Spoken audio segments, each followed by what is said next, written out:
Well, as you know, today marks the 7 years since what has been been described as the Marikana Massacre.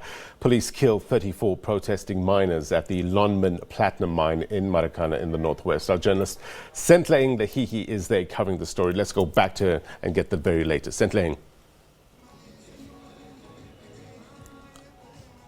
We're still here at the foot of the infamous Koppie, where 34 mine workers tragically lost their lives here August 16, 2012. We've seen many mine workers and AMCU affiliates begin to gather here at the Koppie to pay homage and respect to their fallen comrades who tragically lost their lives during those clashes with police when they were demanding for better salaries and living conditions. But you must understand that among those who've also come here to actually pay respect to what mine workers are actually facing in the conditions that they have to endure underground are representatives of families or mine workers who are actually stuck underground in Lehihi mine. Remember the tragedy that occurred there in 2016 where 3 individuals, Pinky Kambule and the like, Pretty Kambule and the like, remain underground. We managed to speak to his brother and another representative of one of the families there who spoke to length about the difficulties that they're still experiencing since losing their family members in 2016, and this is what they had to say. Sisi, amagama sister wakho nokuthi kwenzekeni.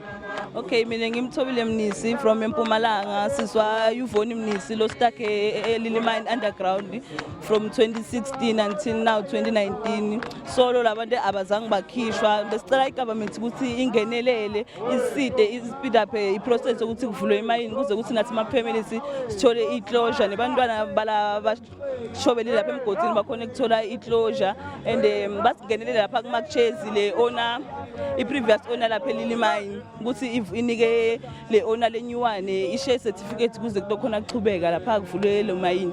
Yebo. Buti wami nabo ujoin abasebenzi because usisi wakho underground Lehihi mine. Ngichazela ukuthi why ujoin abasebenzi lihlala lapha ya until i-government respond. Sibone ukuthi kulithuba lelinhle ukuthi sithe la Marikana njengoba kunesehlakalo lesendeka eminyakeni lengcile nathi sto express ama views wethu ngenza le ndeke Lehihi mine ngoba kubuhlungu lokwendeke Lehihi mine. Labantu labavalekile lapha phasi emgodini basebendela i-government ba contribute to the economy yani ye country ngoba i-company bebhadala company tax on 28%. Boseswethu bebabhadala i-personal income tax babhadala ne-VAT i-collector yini i-government. Mara nasicela i-government yethu ukuthi funa is-assist i-responsibility yabo ukuthi basi-assist abafuni ukusi-assista bayakhona kuhamba aba-assiste ngephandle yinizaba ngithi ngephandle baye eNigeria kubantu abashonile eNigeria labakhanze beyokhonza le yangenelele eMozambique bekune-cyclone Ida bangenelele eMozambique basida lapha Lehihi mine imali edzingakalako beku-310 million sinayo lo mdzala umlungu laba ngeke ukuthi kudzilike le mine lapha uthena kasodi imali yekuthini kwendekeni kuchubeke kugujwe kufike bafinyelele kuba-forward.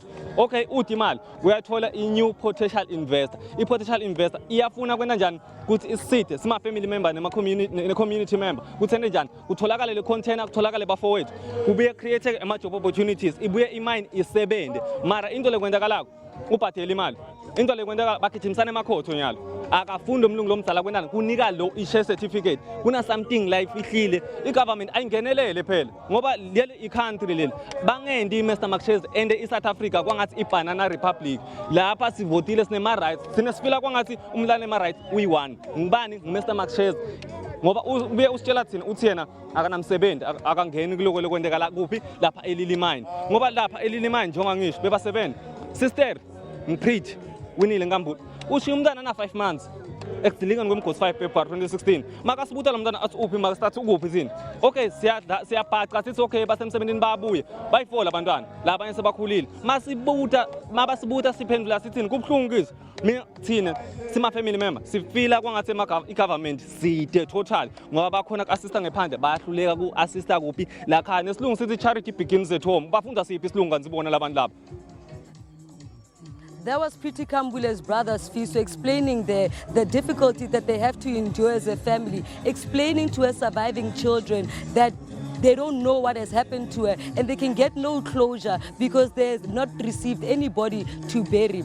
Before that, we also had another representative talking about her sister having left an infant child there who still right now has never met her mother and will never really find out what really happened to her mother since going to work on that fateful day in 2016. You can see behind me that the crowds are gathering on the Koppie. This is a pivotal point where many of the people who died here in Marikana actually met their last days. You can see behind me that all of this area is soon beginning to cover in green, and we will ensure that we give you rolling coverage as more and more of the mine workers and AMCU affiliates are expected to come in their numbers. I'll explain to you that our program is expected to start it was in fact expected to start at 10. There have been some delays. We anticipate that perhaps it will begin off at about 12 o'clock. We'll see family members, leadership of AMCU come in before the main address by the president of AMCU, being President